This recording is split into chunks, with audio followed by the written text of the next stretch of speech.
సనాతన ధర్మంలో ఉన్నటువంటి మనందరం మనకి తిరుమల తిరుపతి క్షేత్రంలో జరుగుతున్నటువంటి అన్నదానం నిజంగా గర్వపడవలసినటువంటి అన్నదానం. మీరు వెళ్ళి చూడండి, అక్కడ ఇప్పుడు ఒక పెద్ద గోడ ఒకటి ఆ నిర్మాణంలో వచ్చింది. ఆ గోడ మీద ఒక అద్భుతమైనటువంటి చిత్రాన్ని రూపకల్పన చేస్తున్నారు. సలహాలు ఇమ్మని కోరుతూ పుస్తకాలు పెట్టారు. అక్కడ శ్రీశైల క్షేత్రంలో బయలుదేరి త్రిపురాంతకం వచ్చి, త్రిపురాంతకంలో బయలుదేరి మహానంది వచ్చి, మహానందిలో బయలుదేరి అహోబల క్షేత్రం వచ్చి, అహోబల క్షేత్రంలో బయలుదేరి తిరుమల వస్తాయి. ఈ మధ్యలో ఉన్నటువంటి కొండలు పరమ పావనమయ్యా నంది మండలము అది ఎలా ఉంటుందో ఒక ఊహాచిత్రంగా ఊహిస్తే, ఆ కొండల మధ్యలోంచి ఎన్నో కొండలు, ఇన్ని కొండల మధ్యలో ఉన్నటువంటి ఈ క్షేత్రములను, కొండ మీద ఉన్న క్షేత్రాలకి ఉన్న మార్గం ఒక పెద్ద పావు మిలికలతో పడుకున్నట్టుంటుంది. అది వెంకటాచలం దగ్గరికి వచ్చేటప్పటికి పడగలు విప్పి శేషుడు అవుతుంది.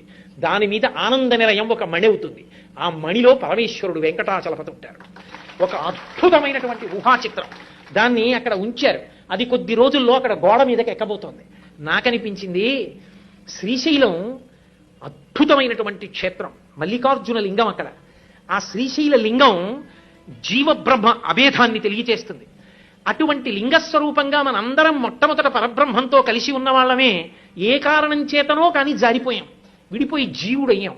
జీవుడైన దగ్గర నుంచి ఇంకా త్రిపుర సనాతన ధర్మంలో ఉన్నటువంటి మనందరం మనకి తిరుమల తిరుపతి క్షేత్రంలో జరుగుతున్నటువంటి అన్నదానం నిజంగా గర్వపడవలసినటువంటి అన్నదానం.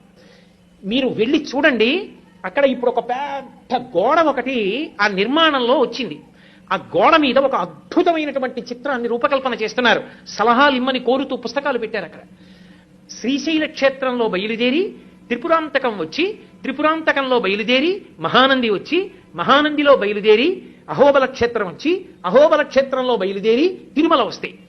ఈ మధ్యలో ఉన్నటువంటి కొండలు పరమ పావనమయ్యా నంది మండలము అది ఎలా ఉంటుందో ఒక ఊహాచిత్రంగా ఊహిస్తే, ఆ కొండల మధ్యలోంచి ఎన్నో కొండలు, ఇన్ని కొండల మధ్యలో ఉన్నటువంటి ఈ క్షేత్రములను, కొండ మీద ఉన్న క్షేత్రాలకి ఉన్న మార్గం ఒక పెద్ద పావు మిలికలతో పడుకున్నట్టుంటుంది. అది వెంకటాచలం దగ్గరికి వచ్చేటప్పటికి పడగలు విప్పి శేషుడు అవుతుంది. దాని మీద ఆనంద నిలయం ఒక మణి అవుతుంది. ఆ మణిలో పరమేశ్వరుడు వెంకటాచలపతి ఉంటారు. ఒక అద్భుతమైనటువంటి ఊహాచిత్రం. దాన్ని అక్కడ ఉంచారు. అది కొద్ది రోజుల్లో అక్కడ గోడ మీదకి ఎక్కబోతోంది.